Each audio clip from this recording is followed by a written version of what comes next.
আপনি যেটা বলছেন 22 থেকে 23,000 মানুষ, আপনি তাহলে আসিফ নজরুলের ওই কথার সাথে মিলিয়ে গেছে। আপনার কথা বলছিল 65 লাখ না 65,000 যে ভারতীয় লোক আমাদের দেশে চাকরি করে, উনি কিন্তু একজনকে দেখাইতে পারেনি।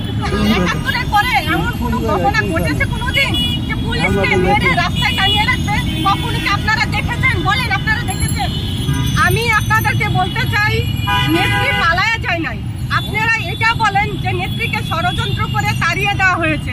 উনি পালানোর মানুষ না, কারণ উনি বঙ্গবন্ধুর কন্যা, উনি সাধারণ লোকের কন্যা না।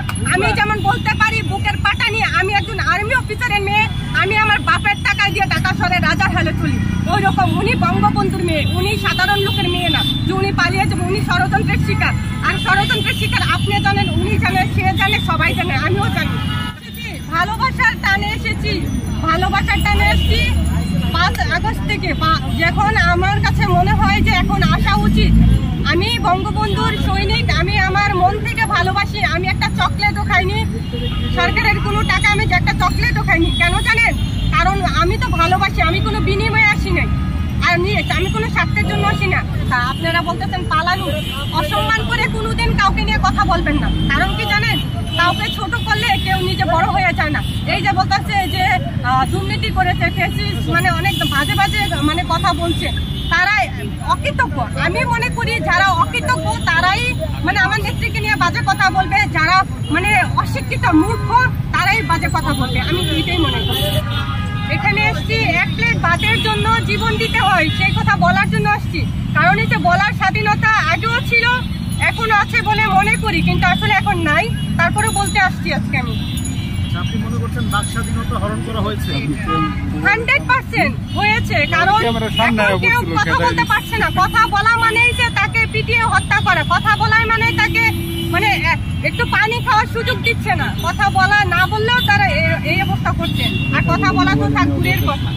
আমি তফাজ্জলের হত্যাকাণ্ডটা অবশ্যই মিন করছি, কারণ আমি বলতে চাই, আমি আজকে আসছি পুনে ইউনিভার্সিটিতে, আমি ঢাকা ইউনিভার্সিটি বলতে পারছি না, আমার নিজের কাছে লজ্জা লাগছে। কারণ এক প্লেট ভাতের জন্য যাকে প্রাণ দিতে হয়েছে সেটা কোনো দিনে বলতে, শিক্ষা এমন একটা জিনিস, এমন একটা জায়গা যেখানে আমরা মানে মানুষ তৈরি করার কারিগর যেটাকে বলা হয়, টিচারদেরকে আমরা বলি, সেই জায়গাতে মানে এক প্লেট ভাতের জন্য একটা প্রাণ দিতে হয়েছে, সেটা কখনো ইউনিভার্সিটি বলা যায় না। সেটা আমি বলছি আমার নিজের মানে কথা, সেটা হলো পুনে ইউনিভার্সিটিতে আমি আসছি।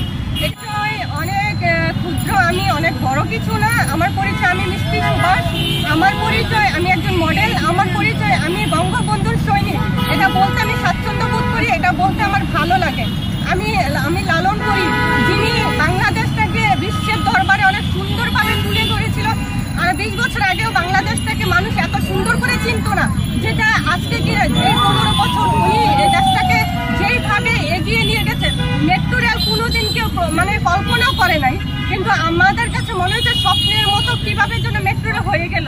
পদ্মা সেতু ভেবেছে, কোনোদিন কেউ কল্পনা করেনি হয়ে যাবে, কিন্তু পদ্মা সেতু হয়ে গেছে।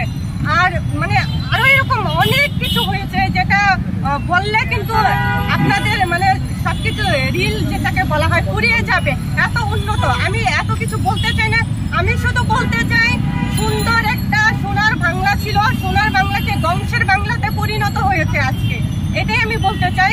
কিন্তু এটা যারা করেছে তারা কখনোই ভালো মানুষ হতে পারে না। আমার কাছে আমি যেটা বলি, যদিও কারো খারাপ লাগে, এটাই বাস্তব।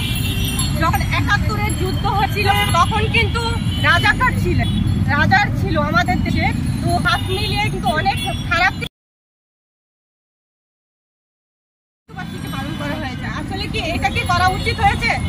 আমি মনে করি মানে এই স্পর্ধাটা 71-এর পরে কেউ দেখাতে পারেনি, যেটা এখন দেখিয়েছে। যারা সরকারি চাকরি খুঁজতে এসে নিজেরাই সরকার হয়ে গেছে, তারা এখন বুঝতে পারেন যে দেশটা কোথায় যাবে। কারণ যার যোগ্যতা নাই সরকারি চাকরি পাওয়ার, সে তো সরকারি চাকরি পায়নি, তো সেই সরকারি চাকরি পাওয়ার জন্যই তো তার এত মানে আন্দোলন। সেটা করে সে নিজেই যেহেতু সরকার হয়ে গেছে, সেই সরকার কেমন চলবে? শুধু ধ্বংসই ডেকে নিয়ে আসবে, ভালো কিছু নিয়ে আসবে না। সেই সরকার শুধু এক প্লেট ভাতের জন্য একটা প্রাণ নিতে পারে, সেই সরকার শুধু নবজাতক বাবার মানে পা হারা বাবাকে পিটিয়ে হত্যা করে তাকে 1 ফোঁটা